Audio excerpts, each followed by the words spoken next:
Welcome back to Everard Junction. Today we're going to put some water in the canal, add some greenery and foliage to the gardens for the terraced houses. We'll also have a running session, and I will update you on a couple of bits that I've been working on in the background. Okay, so first thing to update is I have changed my camera. I was previously using a camera that I got in 2011. It was a Panasonic HDC SD60, and it was a good camera, but today, 2019, it was really starting to show its age. I was having a few problems with white balance, auto-focusing, and the picture quality was just generally a bit lacking by today's standards. So I've splashed out and upgraded to a Sony AX53, which is what I'm filming with now. And everything I've just got on auto at the moment. I haven't really played with the settings too much. As I get more comfortable with the camera, I'm sure I will change a couple of settings and things. But first impressions are good. Picture quality is much improved. Okay, so let's go back in time a little bit, back to the old camera briefly, and I'll show you just how I filled up the canal with this nice murky canal water. Very pleased with how it's come out. It meets up with the canal piling very nicely along the edges, as you can see. It hasn't licked up the sides, it's nice and even. Very pleased with it. And later on we'll also have a look at the canal boat as well. Okay, so the time has come to actually put some water into the canal. Now, obviously this is not going to be real water, as that would go stagnant and disgusting quite quickly. So I'll be using a resin. I'm using some Woodland Scenics deep pour water this time. I have used Woodland Scenics realistic water in the past. This stuff is a little bit different. It's tinted, or rather you can put a tint into it when you mix it, and I've not tried it before, so I thought I'd give it a go. So the bottom of the canal is all in sculpt mould. Everything is painted. The canal piling is all glued and secured down the sides, and the sculpt mould is sealed against the bottom of the canal piling. And then at the ends I have installed a dam, and I've secured that with Gorilla Glue, and you can see the Gorilla Glue has expanded significantly around the join, so there are no danger of any leaks. I've also put in a dam further down the canal, as it is largely pointless having water in the rear of the canal, as you will not be able to see it.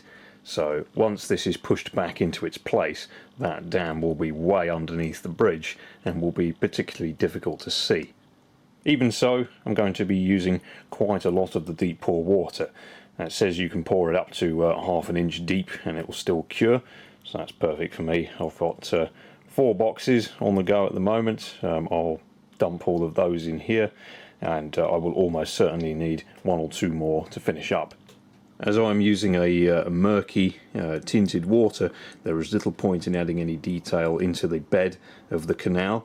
For true realism, this should be filled with shopping trolleys and beer bottles, but in all honesty, you're not going to see any of it with the depth of the water that I'm going to be using. So just like a real canal, the water is just going to look brown and disgusting, and you're not going to be able to see the bottom. So as you can see, I have quite a lot of water to pour. I have warmed it as per the instructions that come in the box, and now ready to mix the 2 parts together in these cups here. And you can see I'm also wearing some gloves, as we are dealing with a 2-part resin, and I don't really want any of that on my hands. Once I've got them all poured in these cups and mixed according to the instructions, I can go ahead and pour it onto the scene.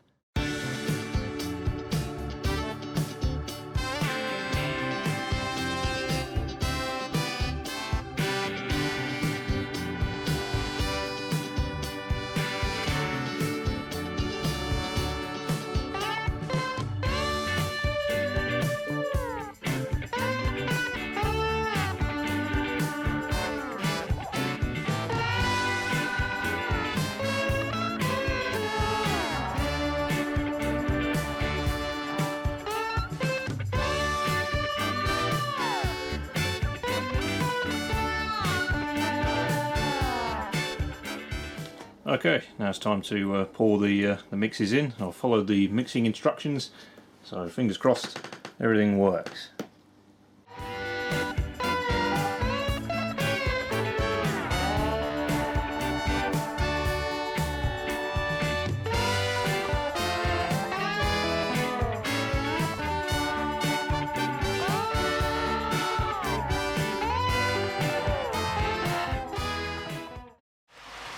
Okay, well there's the first of the water into the canal. It is now dried.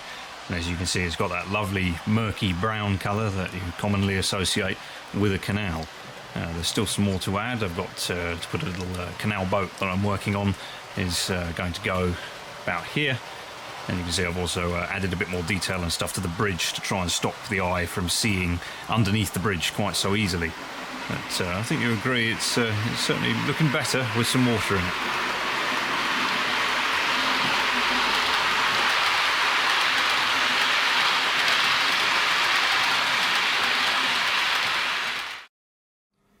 So the next thing to focus on in today's update is to look at the gardens over here on the terraced houses. Got a lot of comments about these, about adding bits and pieces to them, and you're quite right, they certainly need improving. One of the first things I'm going to do is paint the fence posts to get rid of that little mark. If we zoom in, you can see each one's got a little mark on the face where they were cut off with a sprue, so I'll do a bit of painting on there. We'll also start adding some plants into the gardens, both the gardens themselves and in various other places around the layout. Okay, so here we have some of the plants. We've got various bits and pieces, some generic flower bushes, and something that is very useful for railways in particular, and that is the buddleia, both in the white flowering variety and the bluey purple flowering variety. So certainly plenty of scope for some of those on the layout. These are made by a company called Tasma. There's a link in the description, and these have been sent to me by Hattons to take a look at. I don't do this sort of thing too often, as you know, but when I think that something is genuinely good and going to really improve certain areas of the layout, then I will do a video such as this one. If I think something is rubbish or I have mixed opinions about it, I will not bother showing you it.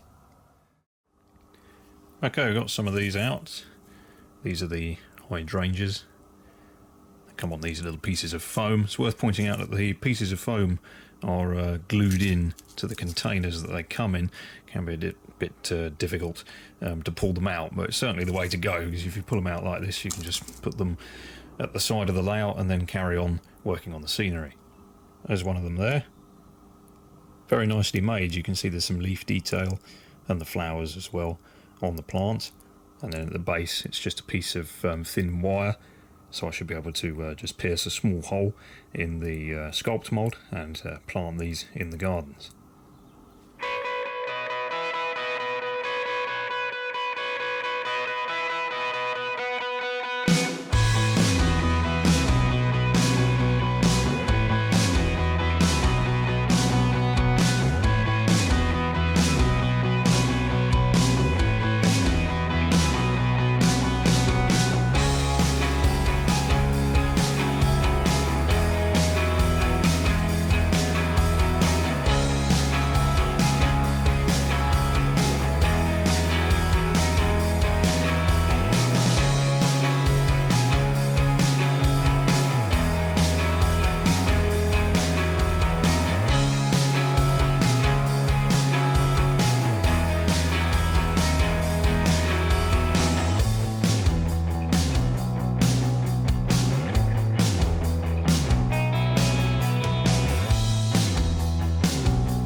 I've got some tomato plants here. These look quite nice. Nice little bit of detail with the actual tomatoes quite visible on the plant. And I thought perhaps in this overgrown garden down here that no one is really doing any maintenance to, how about some out of control summertime tomato growth?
Okay, there we go. First bit done. I think that's certainly injected quite a bit of colour into the scene. I've also added a few blackberry bushes just along the towpath here, growing up against the fence. Quite common to see something like that growing along the edge of a public footpath, whether it be a towpath, country park or whatever. Got a bit of waste ground over here which doesn't really have anything in it at the moment apart from a few small bits of grass and a few shrubs, so it's the ideal place to put a buddleia or two.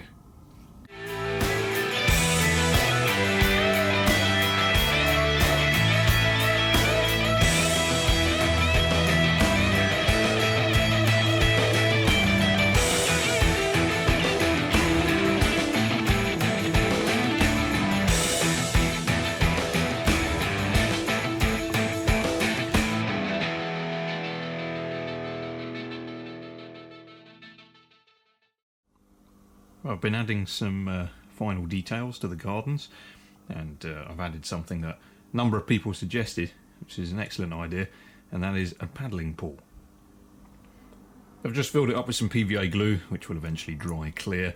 It's only a small quantity, so PVA is perfectly fine for that application. As you can see, I've sort of tried to do a sort of 1980s, 1990s type of paddling pool, the old style one with the inflatable rings around the edge of it that held the sides up. The rings are made out of just a long piece of thick solder wrapped around a cut down lid for a bottle, and certainly from a distance I think it looks quite effective. Fools you into thinking it's a real paddling pool. I've also put up a washing line, something very typical that you would see in a lot of gardens. I'll continue adding a few more details, a few more people and some chairs and things, but I don't want to go too crazy. There's only a few houses here and the gardens are quite small. You can easily sort of overdo things by adding too much stuff, but certainly pleased with that. Very pleased with the paddling pool. That was an excellent idea. So the next thing I'm going to look at is some graffiti. Graffiti is a fact of railways, and it has been since the 1960s, 1970s. And just like the previous layout, I am going to add a bit of graffiti to the bridge and the brick wall. It's not everybody's cup of tea. Certainly a lot of layouts avoid it entirely. I totally understand. It's your layout at the end of the day. You can do what you like. For me personally, it is a fact of how the world is, and that's what I'm trying to replicate. So I will be adding some graffiti to make this scene look that little bit more realistic. So as I'm sure you've guessed, this retaining wall over here is a prime candidate for some graffiti. It's far too easy to get to, so it would almost certainly have graffiti on it.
Okay, this little corner is now starting to look quite a bit better than it did. Finished most of the graffiti. You can see I've added a couple of random tags, little black and white squiggles, just to make things look a little bit more convincing. You can see obviously the graffiti has a railway theme. I've added some additional foliage around the base of the wall and between the wall and the hillside here, just waiting for that to dry. And I've also done a similar thing over here, and I'll also be adding a bit of graffiti over here, as this is a little public footpath down to the canal, so this area is extremely easy to get to, and will also end up getting graffitied by passers-by. I've also added a little water point here for the narrowboaters to use, and as you've seen already, there are some waste bins as well for them to throw away any rubbish on board their boats.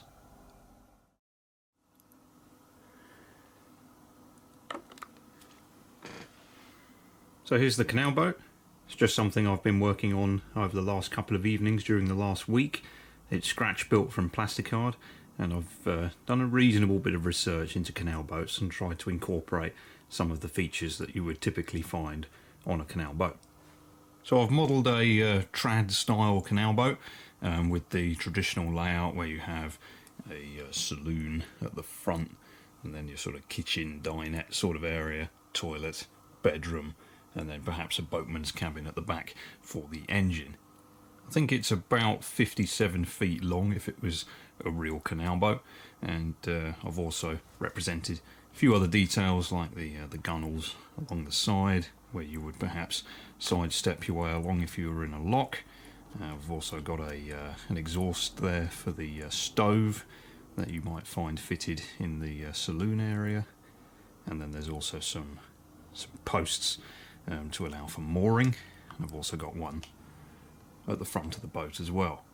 Windows, I've gone for standard sort of rectangular windows for the dinette and the saloon area, and then the more private rooms such as the bedroom and the bathroom, gone for your traditional sort of porthole style windows. It's not finished yet, I've still got some more details to add to it, but I'm quite pleased with the results. It hasn't come out too badly. I've gone for just a simple paint job, nothing too fancy. Used inspiration from the real thing. You can see I've got some traditional narrowboat decoration on the bow of the boat, and your usual sort of striping effect around the main body of the boat, which was just done with a very steady hand and a bit of help from some masking tape. I've also represented the blacking on the hull of the boat, which is very typical for what you see on most canal boats, and I've also added a light on the front of the boat, which is necessary for navigating tunnels and things like that.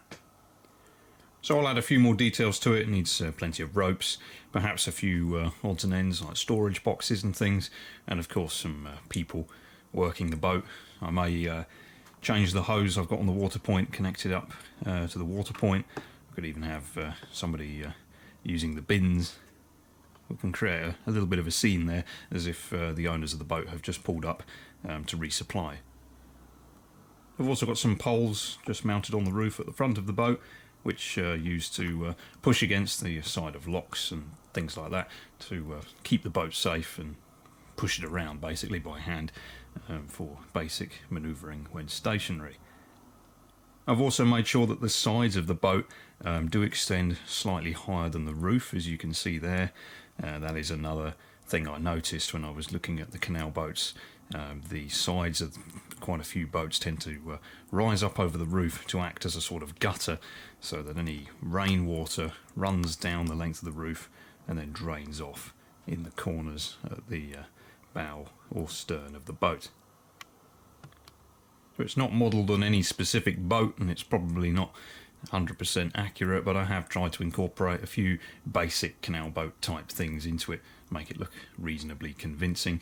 You can see I've also modelled the tiller on the back of the boat as well, just there, and you can just about see in red the little doors that lead into the boatman's cabin are opened in a traditional style, how you would typically see a boat. So just need to add a figure at the back of the boat there. So that's the boat. I have deliberately modelled it with a partial hull so that I can move it around and take it with me to other layouts or move it around on this scene. I did think about giving it a full hull, but then that would mean I would have to entomb it in the resin in the canal, and it would then be permanently part of the scene. Water in the paddling pool has nearly dried now. I've added a bit of a tint to it to make it look a bit more murky. Certainly when I was a kid playing in a paddling pool in a garden, it wasn't long before the water got dirty because you kept running around the garden and jumping into it, traipsing mud from the lawn into the paddling pool. So I thought I would make the water a little bit dirty. So here's another bit of detail I've been working on. There's a nice 4-track signal gantry. This is made by Traintronics. I've had this particular kit for quite a few years actually. It was originally bought for the previous layout, but I never got around to building it. So that's just another little project I've ticked off the to-do list. As you can see, I fitted a couple of signals to it. The wiring goes down through a hole on this left-hand post through the baseboard, and when the time comes I can get these wired up and working. We've got some 4-aspect signalling, and I've also fitted a feather to this particular signal to signal various trains onto the branch line where they can terminate in the bay platform. It's a brass kit, so you have to solder it together, and then I've just airbrushed it a sort of mid-grey colour. Goes together very nicely, looks very good. The instructions are certainly not the best and they leave something to be desired, but once you get your head around it, it's not too difficult to put together. That's just another little thing I've been working on over the last few evenings. So quite pleased with that. That's added a nice little bit of detail to this area of the layout. It's nice to have something that's higher than the track. At the moment the track is the tallest thing here. Most of the scenery slopes downwards. I will be having some buildings in the background, but for the time being that's added a nice bit of scenic interest.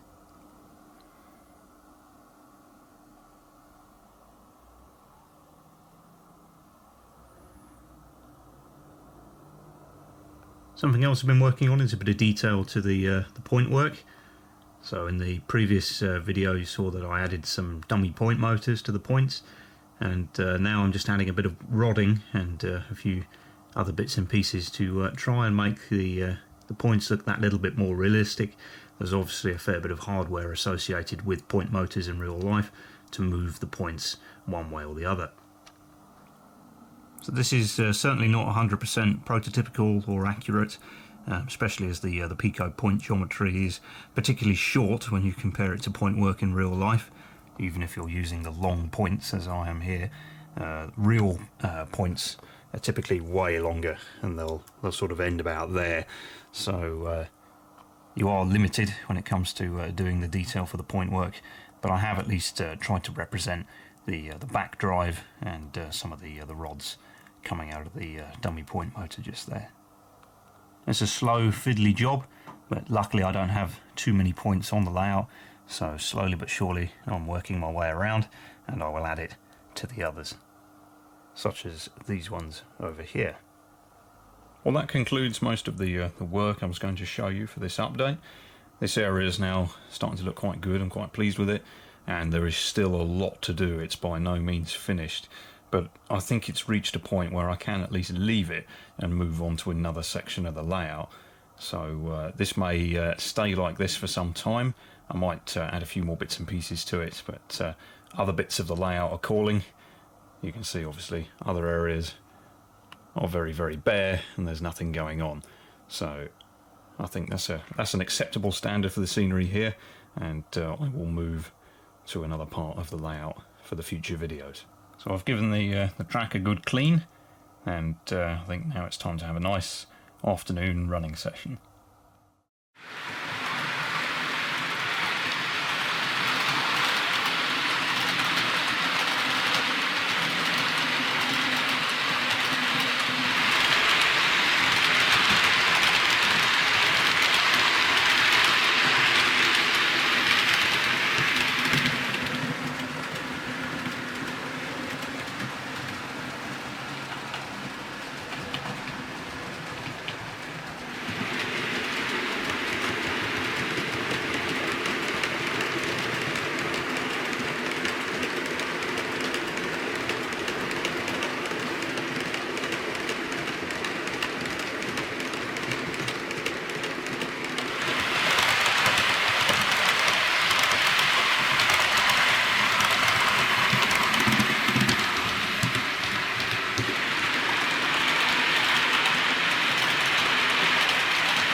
Okay, well, I hope you enjoyed the video. I certainly enjoyed making it.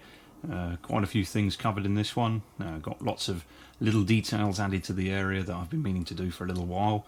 The Canal Boat was a particularly interesting little project to do, something a bit different. It's nice to do that.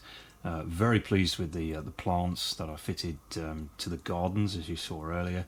They've really brought the area to life, and if you're interested in some of those, there is a link in the description where you can have a look at the various types of plants that are available from Tasma.